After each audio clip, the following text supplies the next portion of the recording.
broken woman mama right now because my son has fallen away from God.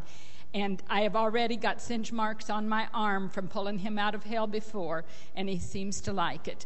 And so I want you to pray with me for Corey Thomas, if you would, because I am declaring my legacy for God, and that none of my children will go to hell. And then our daughter, her and her husband live in Nebraska, Kansas. I'm not sure they're moving. She went to CBC and then to AGTS and got her Master's of Divinity degree, and she just loves God with all her heart, and they're serving God in a church. And then our youngest son, Nathan, was our shock. He came 10 years later. He is a minister of music at Berean Assembly of God in Des Moines. And so you know Nathan? Okay, yeah, that's... oh, okay. Yes, we were. Yes, he led worship there, yeah.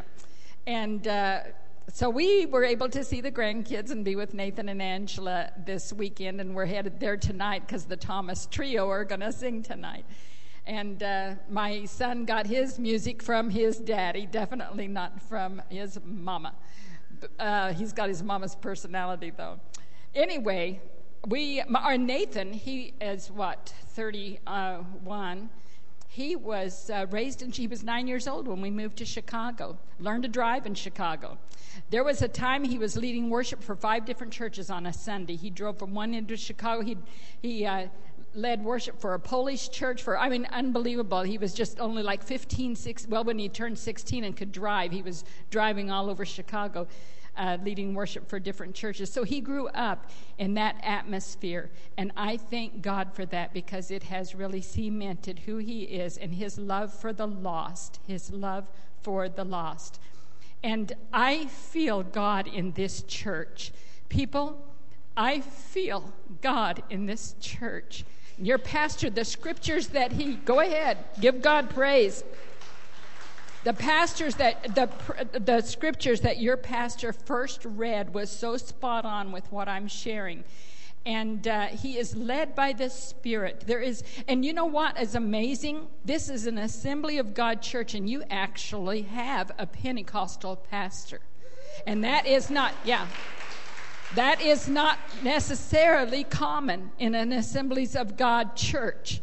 And I caught on to this right off. You have a Pentecostal preacher. This is a Pentecostal church. And it's the Pentecostal Holy Ghost and the Pentecostal message that is going to break barriers and to reach out beyond our own walls. And because of that heart in him, I'm sure this church is reaching out beyond its own walls. Otherwise, it will implode. But I thank God for you, and I thank God for the years that you have helped us. Now that many of you maybe have moved on to glory or moved on to wherever and don't know, those are gone, but you don't know us.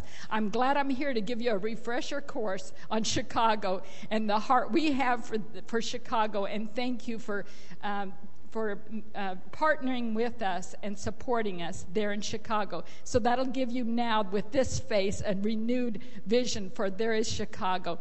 And we're close enough if you ever want to bring a team to Chicago. We can give you every Russian you want to hear. You don't need to go to Russian. We can give you Russians there to minister to, or anybody, that is for sure. Well, back to this. Like I said, I want to share a missionary story, and I'm going to come down with you. Is that okay? I won't spit in your eye, but I won't promise either. When we went to Chicago, we had no clue what we were going to be doing. We just knew God called us, and the call that we had to Chicago was such an incredible call, and it's a whole sermon story in itself I won't have time to share. But it is a miracle story, because I'm the type of person, I'd go where angels fear to tread anyway. I wanted to go to wherever any missionary came to our church. Some of you can relate. Where we were pastoring in Holdridge, Nebraska, anyone could have pastored it. Our music director was she sang like Sandy Patty. Everyone was so self-sufficient. And I said, God, I need to go where I'm needed. And he sent us to Chicago. But I had to know it was God, because I knew it was easy for me to say yes. And he showed me incredible things. But when we went there, we just started going out. There wasn't even a division of urban ministries in the Assemblies of God when we went. There wasn't a church planting department when we went. And now, to give you an update on us, the national office has asked my husband and I to be the liaison for urban church planters across America and give pastoral care to them, probably because we've been doing it for 20 years, I don't know. And so when we went, we didn't even know we were going to be planting a church. We just went and started preaching on the streets. And we started having food invasions before a convoy of hope was ever even thought of. And we one time went to Aldi's. Do y'all have Aldi's around here? Do you have Aldi's around here? We spent $4,000 in an Aldi's. Have you ever eaten an Aldi's hot dog? I don't think you want to try it. Anyway, we spent $4,000 at an Aldi's and bought groceries, stacked them up. On the front was the whole plan of salvation plastered on a sticky thing on each sack. We gave away thousands of bags of groceries. I cooked 1,000 hot dogs in one pan of water.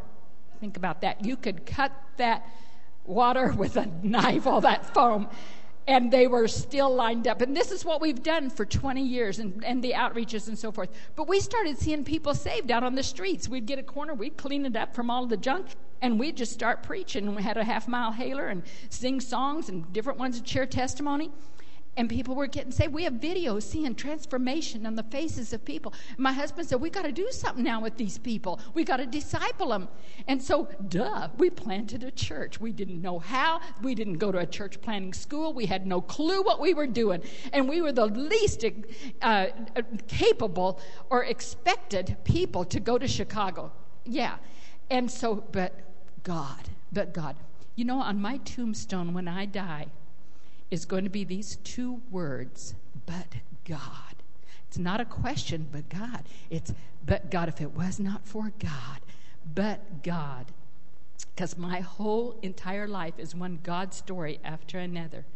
But anyway, we planted a church. My husband had so much fun doing that. 2 years later, we brought a couple in anyway and mentored them, and they took over.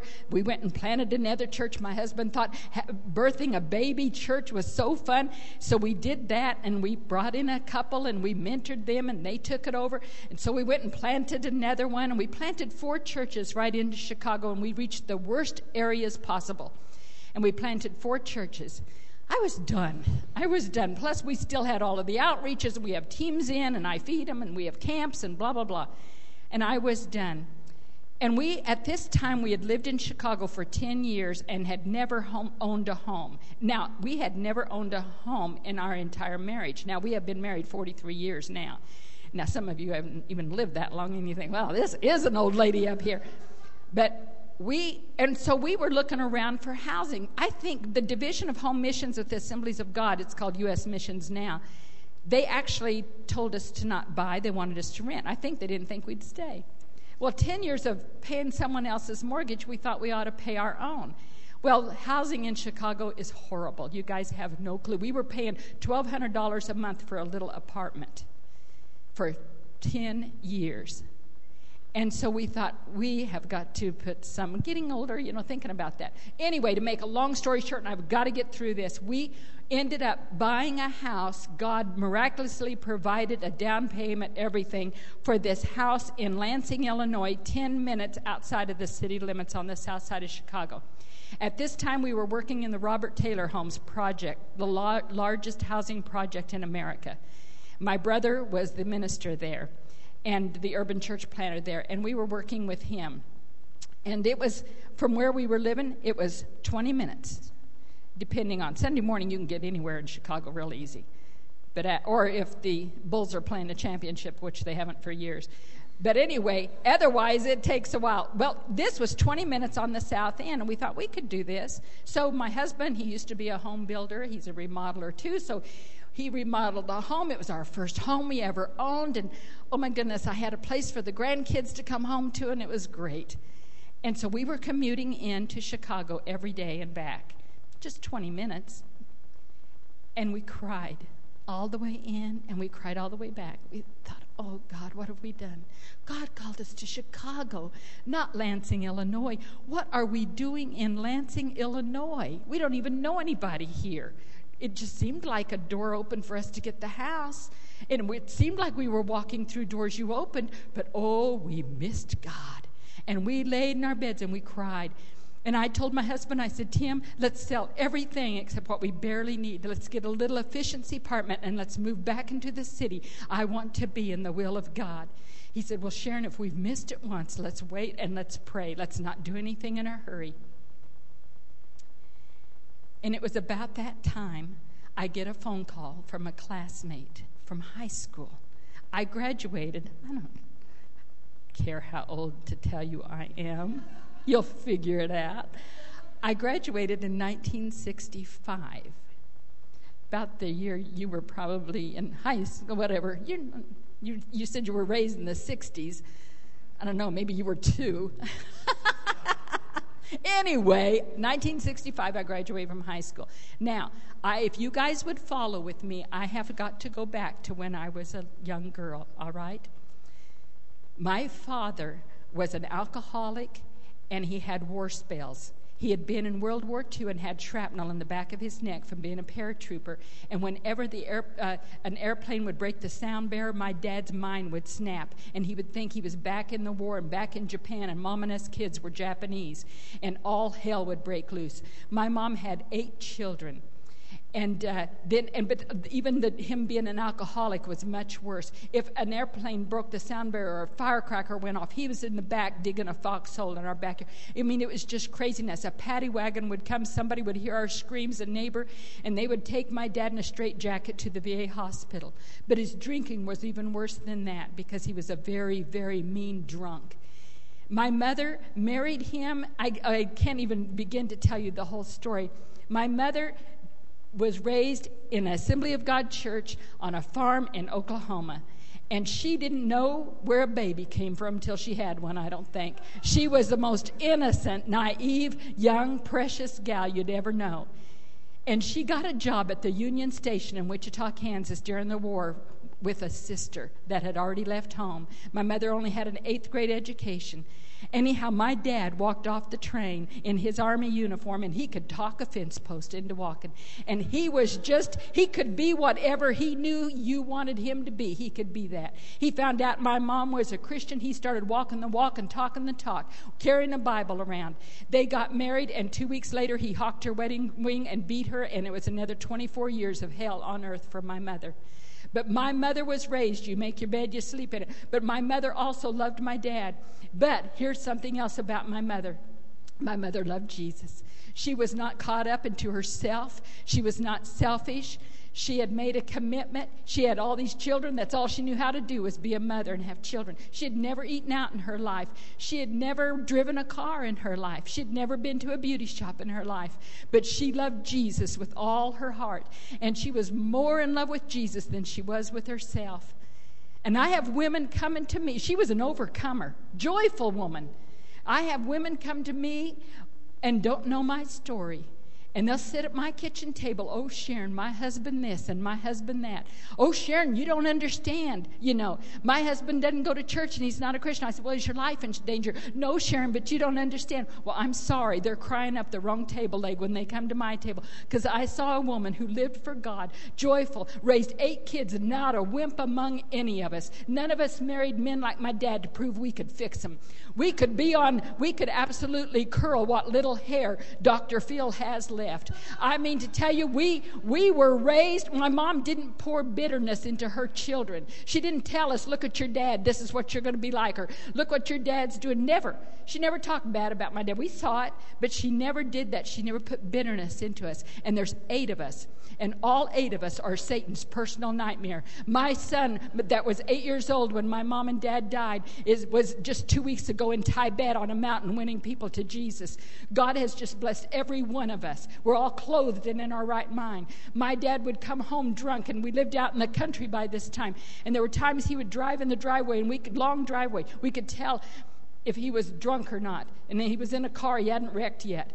And we'd all run out the back door because we were so scared. We lived with a ball of iron and fear in my dad all the time. We would spend all night hiding in cornrows on the ground in the dirt, waiting for my dad to pass out or to sober up, and then go to school the next morning. My dad shot he shot a sheriff out of the driveway and beat 3 preachers to a pulp. He was just a mean, mean man. Any guy that wanted to come and date me or my older sister, Dad took a gun to every one of them. What was even worse than all of that was the beatings my mom got. And as kids, we couldn't go to sleep at night. We'd be sitting on the railing upstairs, listening with this ball of iron in the pit of our stomach, waiting to see if Mom needed us to protect her, which we couldn't do. And we'd just scream and scream around Dad, Daddy, stop, as he's slinging her across the floor. And there was nobody now out in the country to hear our screams, nobody to help us. He lived with guns and knives. He was a marksman with a shot. And he would have lived real well during the Wild Bill Hickok days. And he'd take us kids out, and he would be stone drunk, couldn't even hardly stand up, and he'd shoot cigarettes out of our fingers and shoot things off of our heads. My mom would be in the house speaking in tongues and praying her eyes out for our protection, and he never hit a one of us. One time he put my mom up against a wall and just started throwing knives at all around her. I mean, it was a good thing he was a marksman, but he was drunk and he was crazy. We lived with this crazy man. And he never worked a day in his life. Government, we didn't have the help that they do now. We didn't have Link Card. We had whatever the government could powder. We had powdered eggs, powdered milk, And we lived on $210 a month for a family of 10. Didn't have enough chairs to sit in. We didn't have any running water other than what we run and got. We didn't have any heat in the house but an old wood stove. My dad wouldn't even cut up wood for the wood stove. We'd go to bed with our coats on. We didn't have enough blankets. We'd pile clothes on us. Sometimes neighbors or somebody in our church would bring us a load of wood, and my brother and I was only like maybe 13, and he was 11, and we had this big old buck saw, handle on both ends. We didn't know what it was called then. It was just called work. And we went out there, and we'd cut the wood. One time my brother was we were just acting up like kids would. My dad came out and just ran my brother up against the house and beat him till blood was just gushing out of his face. And I thought, I hate my dad. I hate him. And my brother and my older sister and we got together and thought, how can we kill Dad? How can we kill him? I thank God we never did anything like that, because nowadays you hear of stuff like that all the time. I've got to shorten this up way fast. I'm going to go fast forward a long ways. My mom, when she was pregnant with her last baby, got cancer. And the doctor gave her 2 years to live. Oh my, I was so confused with God at this time. I thought, God, she's done nothing but serve you, nothing but live for you, and this is what she gets. My dad beat her when she was in bed and couldn't even get out of bed with cancer.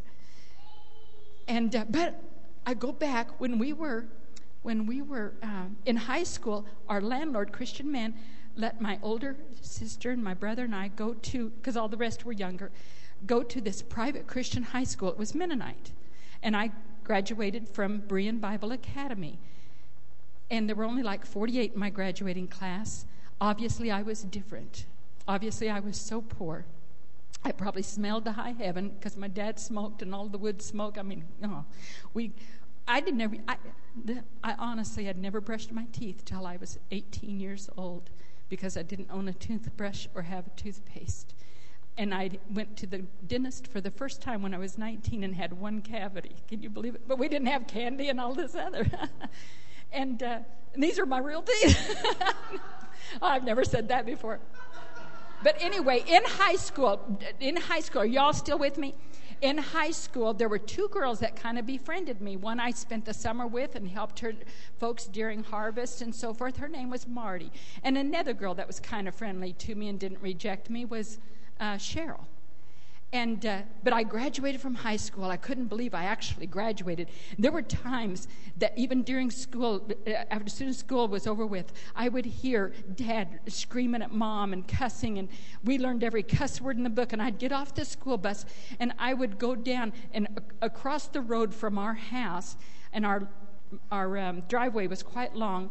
There was a hedgerow of trees, and I would kneel down in the dirt. I'd sit in the dirt in a little hedgerow where nobody from the road could see me if they drove by, and I'd wrap my arms around my legs. I was about 16, and I'd look up to God, and I'd say, God, Why was I ever born? What will I ever be? Who would ever want to marry me? What would I ever become? Why was I born? Can you ever use me? I was such a nothing. And my mother was so hungry, go to Assembly of God Church. And we went to this Assembly of God Church 27 miles away. My dad would drop us off and then go wherever. And we didn't know what condition he'd be like when he'd pick us up. And we'd be so scared. But boy, in church, oh, man, that's where the boys were, for one thing. That's where the boys were. And there wasn't very many girls. There was only one other girl my age, and it was a pastor's daughter, and she was real stuck up. And then there was me. And but the guys, they'd drive 27 miles to come date me, and then my dad's gun, they risked their lives. But there was a grandma, many times we didn't have a way to church. Grandma and Grandpa Brown would drive, listen folks, they would drive 27 miles one way to come pick up this pathetic family that had nothing to offer that church. None of us could sing alto. None of us had any musical gifts. We didn't have any money to give to the church. We had no name in the community. Our name was in the paper all the time for my dad writing hot checks in and out of jail and whatever. Christmases, people came and took our presents away because my dad had spent them on hot checks on them. On and on and on it went. But boy, we went to that Assembly of God Church and we were loved. We were loved. I had a Sunday school teacher who challenged me to memorize chapters out of the Bible, and I did. She would take me home to her house and let me wash my hair in shampoo, we washed our hair in Tide soap and rinsed it in vinegar water. And I thought I was going to come out looking like a movie star. Just things that we'd never flush a toilet. That was kind of a new thing. Just stuff like this. And she poured into this pathetic nothing of a girl who had nothing to give back. She poured into us. And Grandma and Grandpa Brown would come and pick us up for church. Grandpa was so old, he didn't always stay in the road. He didn't always stay in his lane in the road. And we were kind of scared, but we didn't care. We were going to church. And they would bring us back home. And on Sunday night, listen to this, would come out and get us again on Sunday night at 27 miles. Will we go across the street? What will we do for someone who's lost, who needs us? We've become very, very selfish people. I'm talking to myself even when I think about what they did. Grandma and Grandpa Brown were my husband's grandparents. Never dreamed that I would someday marry their grandson.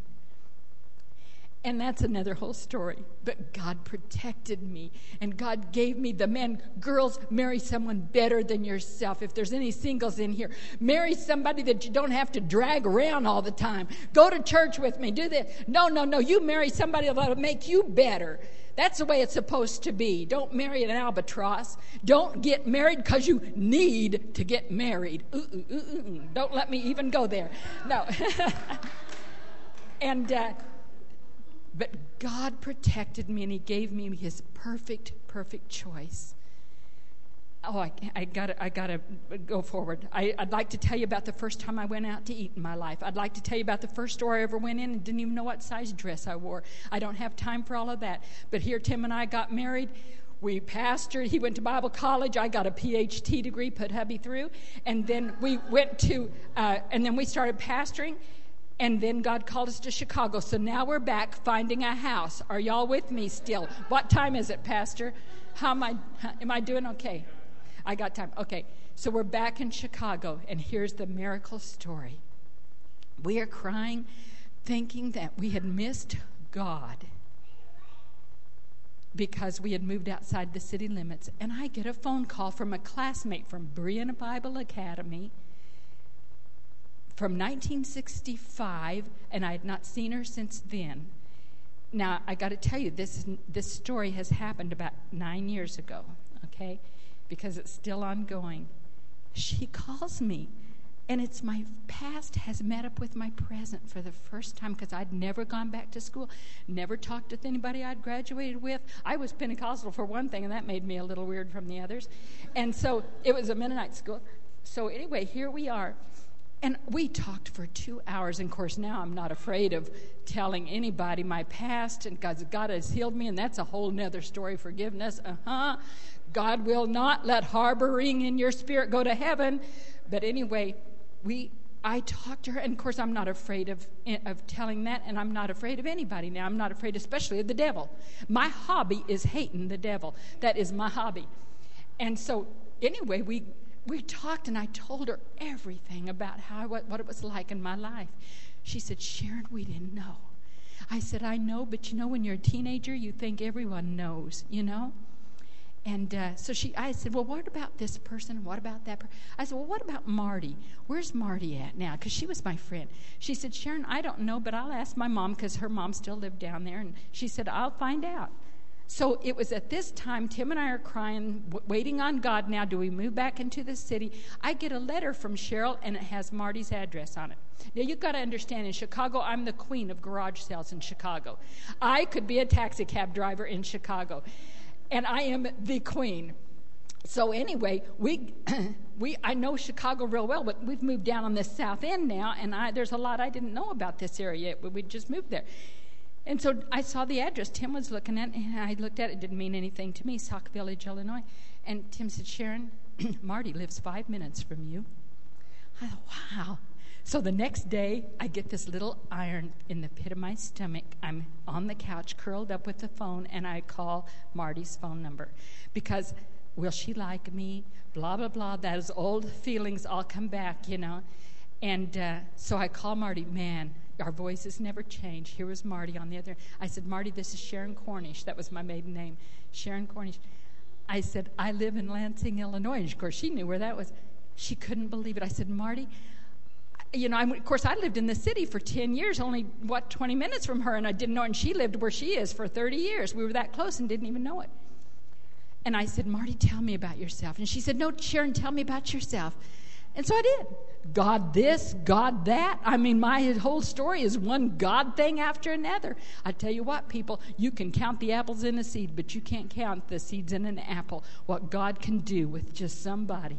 Anyway, I'm talking to her, and while I'm telling her this, all of a sudden she just starts weeping from her gut. I mean, weeping, heavy, crying. I said, Marty, what's the matter?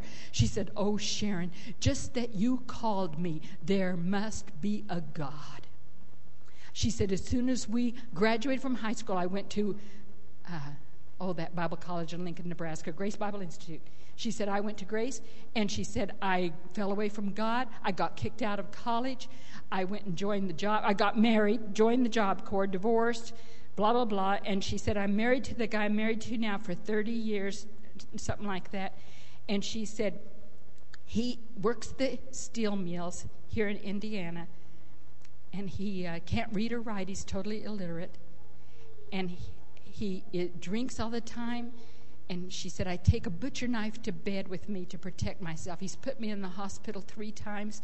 She said, Sharon, I have not been in church in over 30 years. I have fallen away from God. And she said, I've got a daughter who's living with a man who's not her husband, and they have 2 kids, and they get drunk every weekend. I've got a son who has a wife and 2 kids in Alabama, but he doesn't support him. And right now, he's in my bedroom sleeping off a cocaine fix.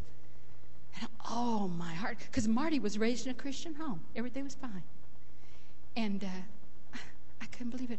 I mean, my heart. I said, Marty, can I come over? She said, no, Sharon, I don't want you to ever meet my family, and I don't want you to see where I live. Because they went to the boats, and everything they had, they gambled it away.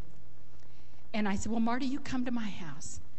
And she said, well, Sharon, I don't look like I did. She said, I've gained about 100 pounds, and my health is real bad. And I said, well, who looks like they did when they were 16? Come on, And so next morning, the doorbell rings. I have coffee and cookies, thinking I have a couple hours with a high school friend. Hadn't seen each other since 1965. And here's Marty, comes up the door. My husband answered the door, welcomed her in, and then he left us alone. That was 9 o'clock that morning, and at 5:30, I literally had to walk her out the door.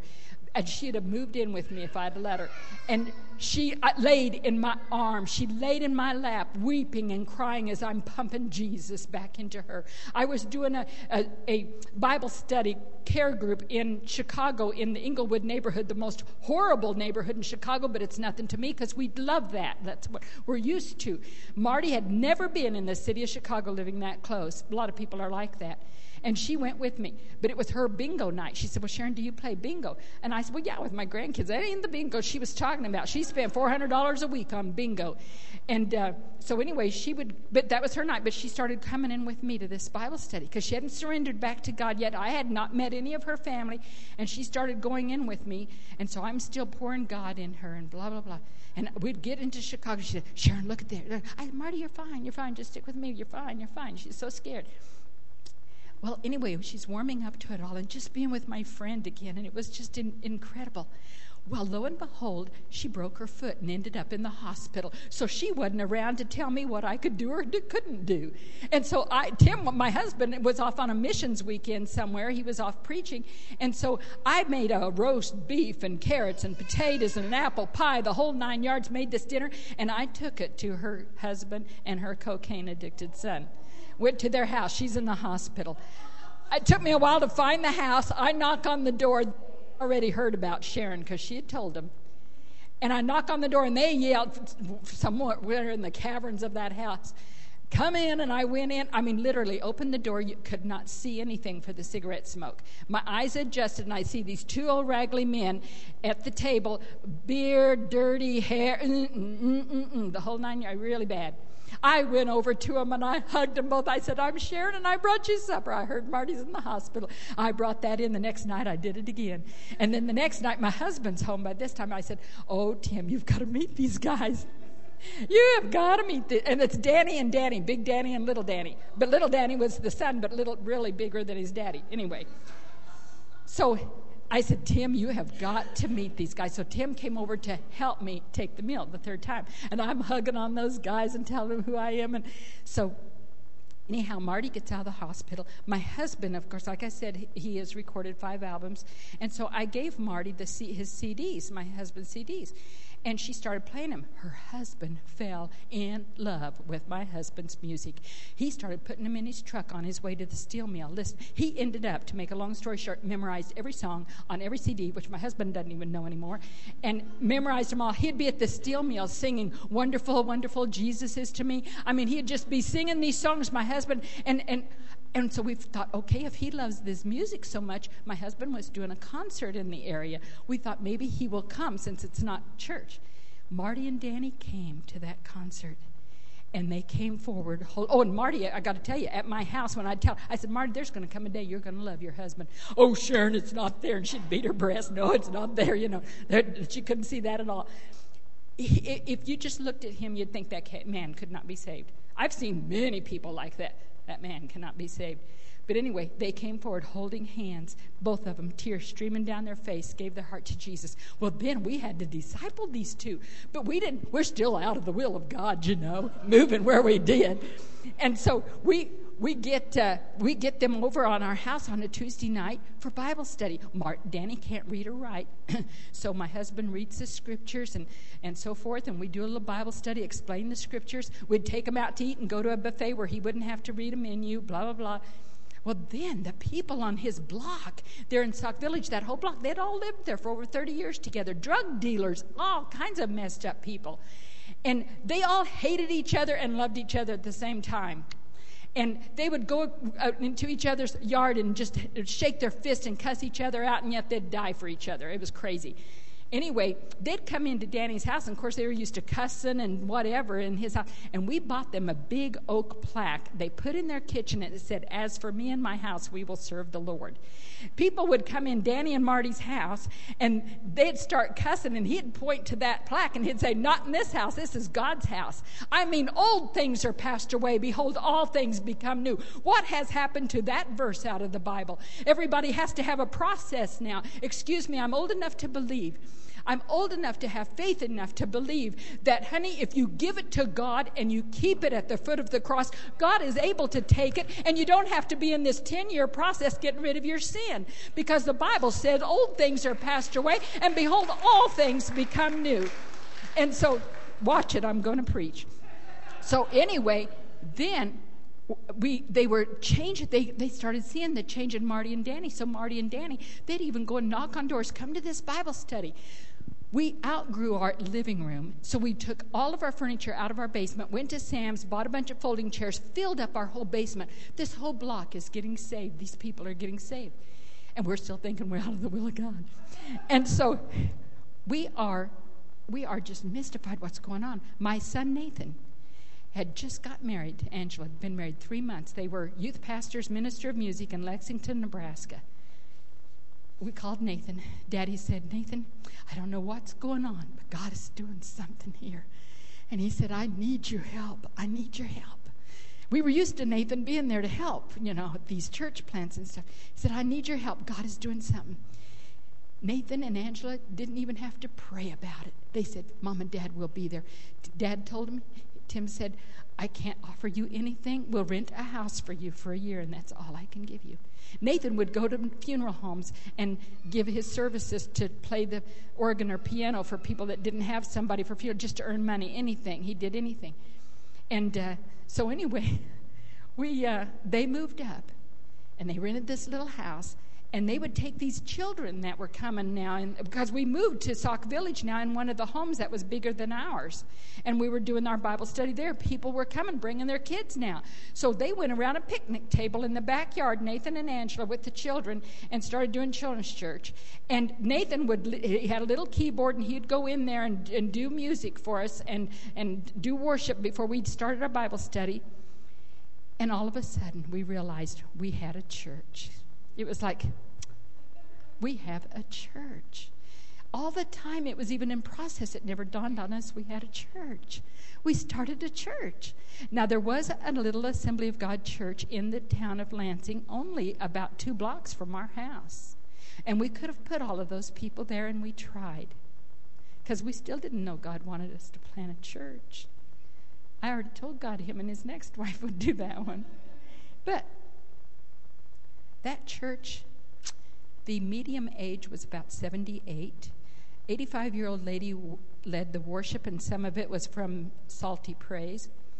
It was putting our new nursery babies that were just saved into a geriatric ward.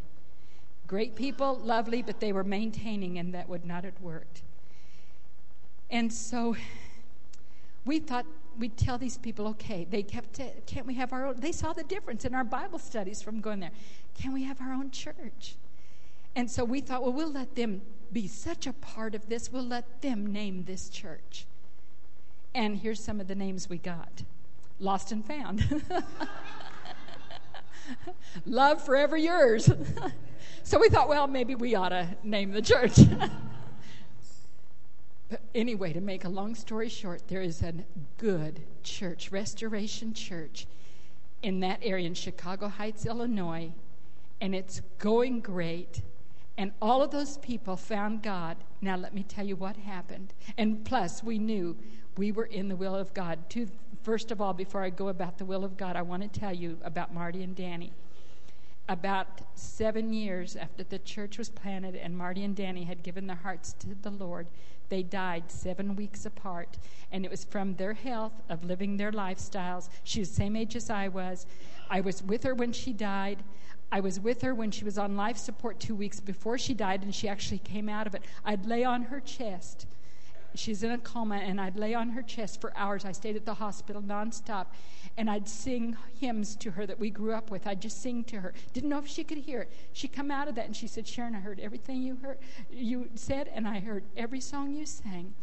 And she came, but 2 weeks later, she went back in then, and I was with her when she died. And her husband, they died 7 weeks apart. But I want you to know, the devil may have got their bodies, but Jesus got their souls. And who knew this little girl in this hedgerow with her arms wrapped around her legs, sitting in the dirt, looking up at God, saying, God, would you ever be able to use me? Someday would be Marty's pastor's wife, and win her back, because Jesus came to seek and to save that which was lost. He sought Marty out. I said, Marty, do you see the grace and mercy of God? He brought me all the way from Berean Bible Academy in that little town of where we were living in horror all the time, to Nebraska pastoring, to Chicago, and right here 5 minutes from where you live, to get your heart back to Jesus. Now, 7 people out of that first small group that we started the church with are now in heaven. Who knew? In fact, yesterday was the funeral of Darlene Pearson, who lived right next door to Marty, and we gave her opportunity to ask Jesus into her heart. Back then, when we started the church, we were with her Friday before she died. My husband, they wanted her to do the funeral, but we were already arranged to be gone, so they got someone else. But yesterday was the funeral, but she was in a coma. But I want you to know, I talked to Darlene after that Marty thing. I knew she could maybe hear me. I said, Marty, you're going to be with Jesus, and you're going to see Marty. And I tell you what, 7 people are in heaven because Tim and Sharon Thomas moved down there and thought they were out of the will of God and weren't. People, if you are not living in rebellion, you're right where God wants you to be. Otherwise, you're in rebellion. Like Jonah, God told him to go here and he went there. You know, he knew. But when you're not in rebellion and you're actually wanting God, use me, God, open doors, whatever, and he opens, and when you go in, you'll know when you're out of the will of God. Here we were in ministry. We're here this many years being a Christian and still wondering about the will of God. But it was cemented. Unless you're in rebellion, you're in God's will, and you're where he wants you to be. Now just find your Marty. Just find your area of ministry outside of this church that you could bring them in and let them hear about Jesus. People, Jesus is coming soon. Can you see it? Can you see it? He is coming soon. I had an encounter with an angel before we ever went to Chicago. Don't have time to share it, but that was a cemented thing that we knew we were to go.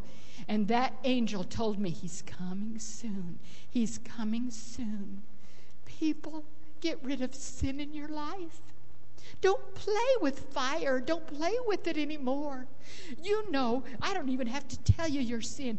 You know it right there. Are you harboring unforgiveness? Are you not giving forgiveness?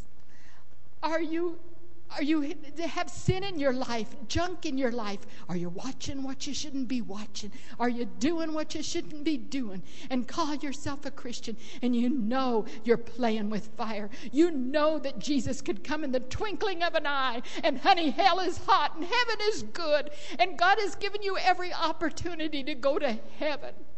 I'm not going to go to hell for anybody. No. I want my heart clean, pure before God, die daily to self, and live for Jesus. And these people were raw that we went to the Lord, raw. They weren't perfect people, but I want you to know they were saved and redeemed and forgiven, and God loved them, and they're in heaven today because we answered the call. And it goes on and on and on, the stories. We went to Chicago. I went thinking I was going to turn Chicago upside down for Jesus. No, it's a very hard city. Very hard city.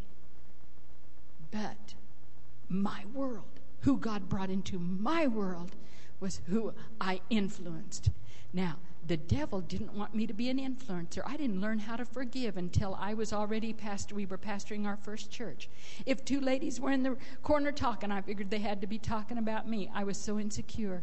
But, God took all of that when he just took in all the unforgiveness, all of the junk, everything out of me.